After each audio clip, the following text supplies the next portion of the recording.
They'll never know it's me, boss. I just used my first name.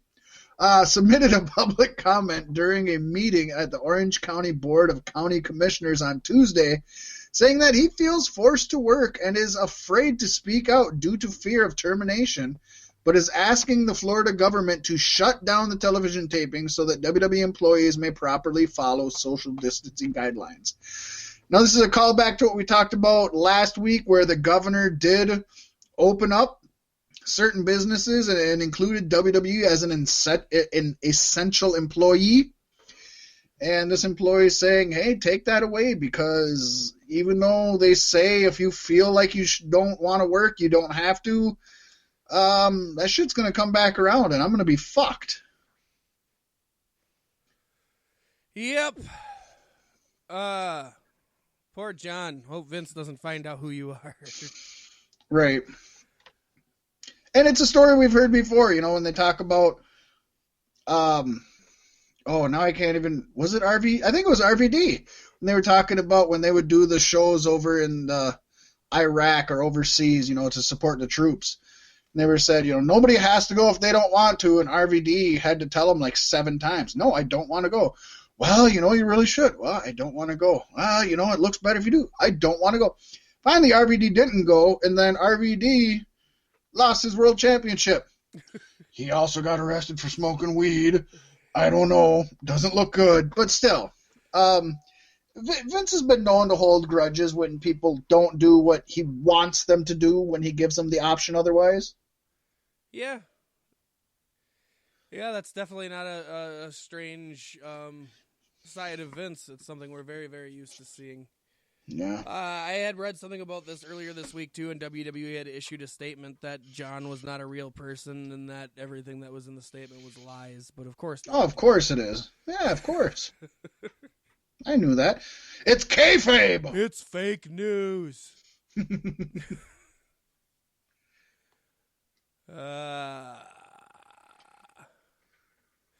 Georgia Governor Brian Kemp, there we go, announced on Monday that gyms, body art studios, bowling alleys, hair salons, barber shops, nail salons, restaurants, theaters, and other similar businesses could reopen as early as today.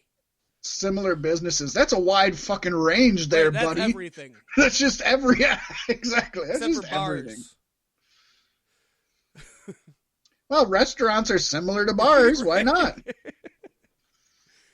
Due to the updated ruling, Dave Meltzer noted on F4W Online that AEW will take up taping again in a few weeks, with Georgia and Florida opening back up to do some business. Woohoo! Yeah. Yeah. I still don't know how I feel about rushing to reopen everything. I understand people can't be out of work forever, but I mean, a lot of these states aren't even being hit yet, and when they start getting hit and everything is in motion, it's going to spread more. Right. The thing that just, I don't know. The thing that bothers me, as I mentioned before, I can't enjoy wrestling without an audience. Yeah. So I stated this a long time ago when this all first started. I'd rather everybody just shut down, wait it out, and then reboot. And I understand that's hard to do. So they're in a difficult position. Especially with being brand new, they can't afford to fade from the limelight that they have. Yeah, we noticed that we've noted that the last few weeks, that this is just the worst time for AEW, especially. This is their debut year, and they're either shut down or recording in front of no fans. Either way, it's not good. It's bad. I don't know if you've been following, but since they haven't been able to do TV, they've been having matches on Being the Elite. And last week they had a 3-part Being the Elite that was released throughout the week. And it was a story of Matt and Nick kind of butting heads. And then they ended up having a 40-minute fucking Falls Count Anywhere match on their property. It was It was a good, fun time. And it was, everybody's wanted to see Matt and Nick face each other. It was for the 200th episode of Being the Elite. And so if you haven't seen it, I would check that out. Check it out. There's some kind of cheeky shit, like him trying to pin his brother in the pool, but he's like holding him in his arms on top of the water, like, ref, get out of here, count. But it's fun. It's fun, and it's a good watch. And it's the Jacksons beating the shit out of each other and trying to kill each other at one point. So that's fun, too. But something else that's a good watch and fun, MLW, and they issued a new press release announcing that they have reached a new deal to broadcast their flagship show, MLW Fusion, on the Mauritius Broadcasting Corporation, or MBC network. Based out of the Middle East, MBC is a national network broadcasting programming in 12 languages, notably French, Creole, English, Hindi, Urdu, Bhojpuri. We do a lot of Lost in Translation. I've never seen that one. Tamil, Gujarati, Telugu, Marathi, Mandarin, Cantonese, and Hakka. I will be tuning into the Creole broadcast. That'll be a fun time. I tell you what, me, they're going in there now, Sherry. This sounds so fun. But anyway, it's great that they're getting Middle Eastern broadcast, or it seems like everywhere. You know, like it says, Cantonese I know is China, French I know is France. The other ones I'm assuming exist. Yeah. I sound very racist saying that, but I really don't know many of these languages. But it's awesome that MLW is getting that kind of a widespread attention. I'm going to get Rosetta Stone and learn Bhojpuri in the next month. You know, we've known that companies like ROH, Impact Wrestling especially, WCW even back in their day, and NWA, they do really, really good business overseas. In fact, a lot of times they bring in much bigger numbers than WWE television does in, say, India or over in England or Germany. So good for them. It only helps MLW grow. We like that. Yeah. And BBC reported this week that lucha talents in Mexico were looking for other ways to make money after shows were put on hold due to the COVID-19 outbreak.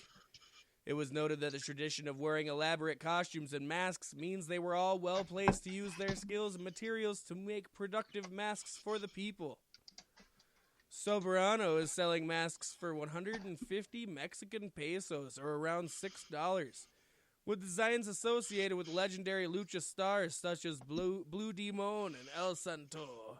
Soberano said he is receiving orders from all over Mexico. That is where a few regular productive masks are still for sale. Retired luchador El Gato Gris, the Gray Cat, is also making masks to help with the COVID-19 outbreak. He had to shut down his wrestling attire workshop when the government ordered all non-essential businesses to close in March. He first made the protective masks for his family, but later decided to scale up to make masks with legendary lucha stars, including La Parca, Dr. Wagner, and Black Taurus. Huerta is selling masks for 50 Mexican pesos, or around $2. He is also taking custom orders for super fans. This is just one of those feel-good stories, isn't it? Yeah, I like it. And it's not good to love anything about COVID, but I love that back in the day, you couldn't even wear a hood in most stores or sunglasses because it covered your face, and they needed to know who you were in case you stole anything. But now we're being urged to wear masks. Now you see Bloods and Crips just strolling around like it's nothing.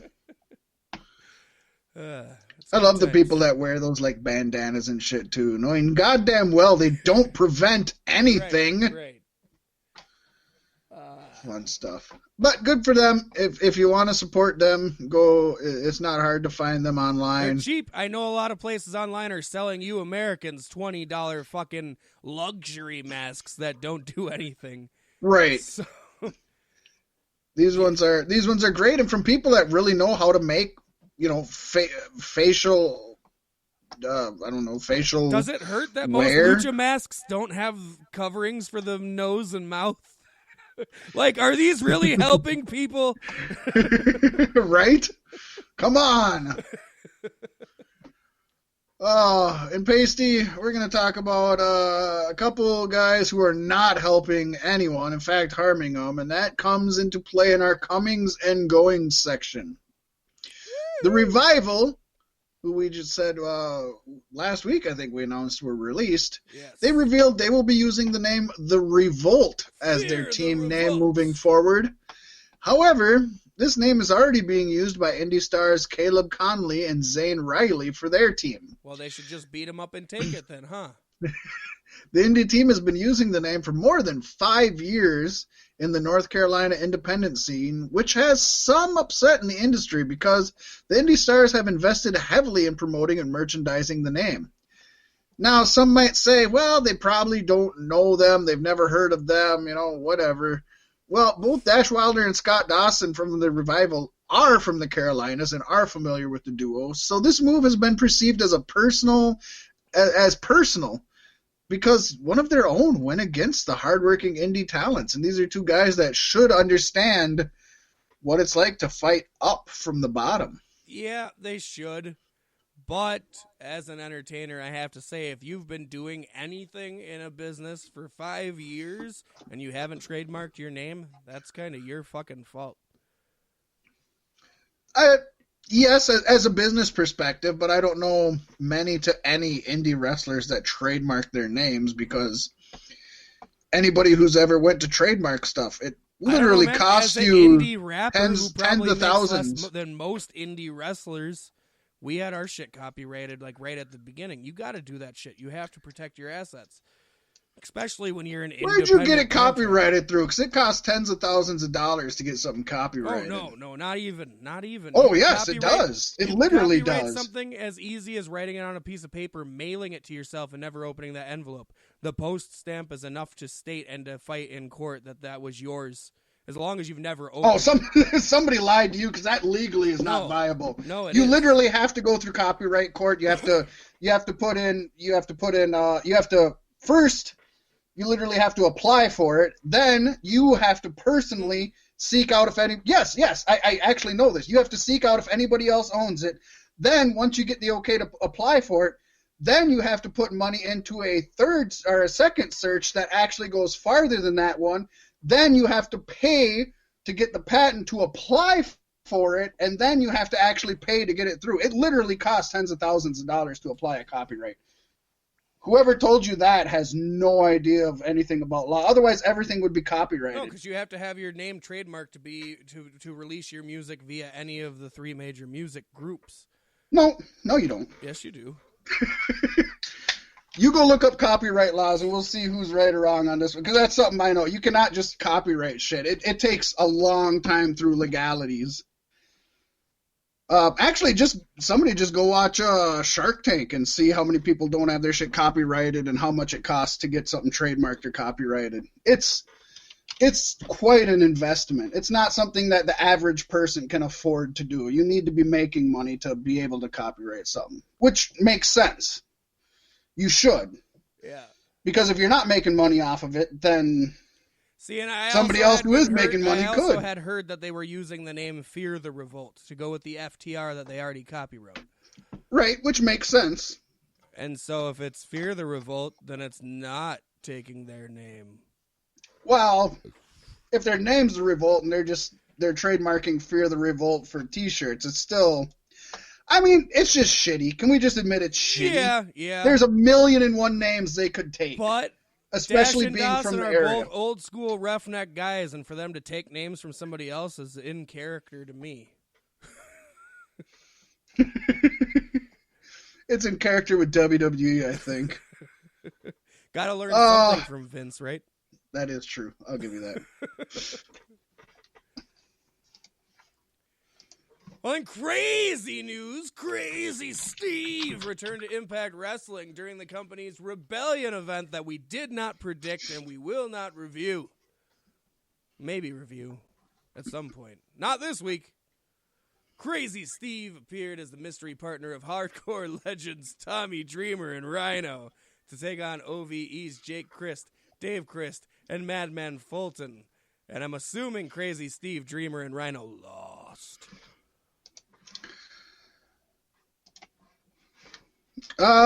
You think they lost? I think so. I don't think the dream team is not the winning team.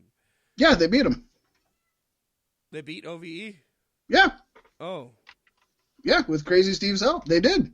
Well, they legitimately did. Good for Crazy Steve. Tommy Dreamer wasn't doing much. No, it was